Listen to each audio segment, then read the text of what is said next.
The evolution of computers मालिकेमध्ये तुमचे पुन्हा स्वागत आहे. मागील भागात आपण पाहिले की यांत्रिक यंत्रांनी आधुनिक संगणकांसाठी आराखडा कसा तयार केला. आज आपण अशा टप्प्यावर पोहोचलो आहोत जिथे संगणक केवळ एक कल्पना राहिलेले नाहीत, ते प्रत्यक्षात आले. भाग 3 मध्ये आपले स्वागत आहे. संगणकांची पहिली पिढी. तो काळ 1940च्या दशकातील होता. दुसरे महायुद्ध सुरू होते. देशांना खालील गोष्टींसाठी जलद गतीची गणना करण्याची गरज होती: क्षेपणास्त्रांचे मार्ग, सांकेतिक भाषा उलगडणे, लष्करी माहितीचे विश्लेषण. यांत्रिक यंत्रे खूप मंद होते. यावर उपाय काय?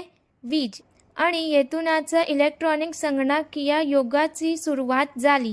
व्हॅक्यूम ट्यूब हा एक काचेचा बल्ब होता जो विजेच्या प्रवाहावर नियंत्रण ठेवत असे. साधे स्पष्टीकरण: ते एका स्विचप्रमाणे काम करत असे. चालू बरोबर 1, बंद बरोबर 0. बायनरी प्रणालीची वास्तविक जगातील अंमलबजावणी.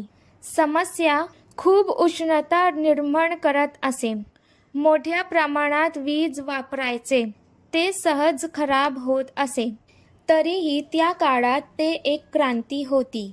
ENIAC ENIAC जगातील पहिली इलेक्ट्रॉनिक संगणक. 1946 मध्ये जगाने ENIAC पाहिला. Electronic numerical integrator and computer. ENIAC बद्दलची तथ्ये: 18,000 पेक्षा जास्त व्हॅक्यूम ट्यूब, वजन 30 टन, एका संपूर्ण खोलीच्या आकाराचा, 150 किलोवॅट विजेचा वापर. वेग: यांत्रिक यंत्रापेक्षा 1000 पट वेगवान.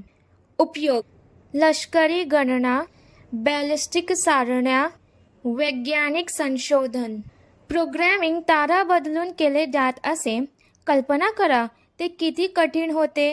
ENIAC नंतर आणखी यंत्रे विकसित केली गेली. EDVAC EDVAC स्टोअर केलेल्या प्रोग्रामची संकल्पना सादर केली. UNIVAC I 1951 पहिला व्यावसायिक संगणक. IBM 701 व्यवसाय आणि वैज्ञानिक कामांसाठी वापरला गेला. Harvard mark I. युनिवॅकने USAचा निवडणूक निकालाचा अंदाज केला.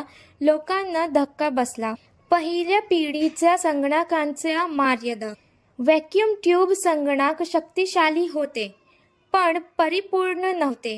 मर्यादा: अत्यंत जास्त उष्णता, वारंवार बिघाड, खूप मोठा आकार, अत्यंत महाग. प्रोग्रॅमिंग खूप क्लिष्ट होते. म्हणूनच्या दुसऱ्या क्रांतीची आवश्यकता होती. सर्व मर्यादा असूनही पहिल्या पिढीच्या संगणकांनी हे सिद्ध केले की यंत्रे गणिते करू शकतात. वेग अकल्पनीय असू शकते. संगणक हेच भविष्य आहे. हे संगणक पुढील पिढ्यांसाठी पायाचा दगड ठरले.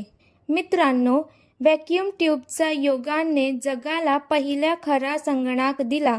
पुढील भागात आपण पाहूया की ट्रान्झिस्टरने संगणकांना कसे लहान, स्वस्त आणि अधिक शक्तिशाली बनवले. लाईक, शेअर आणि सबस्क्राईब करायला विसरू नका. आणि भेटूया भाग 4 मध्ये.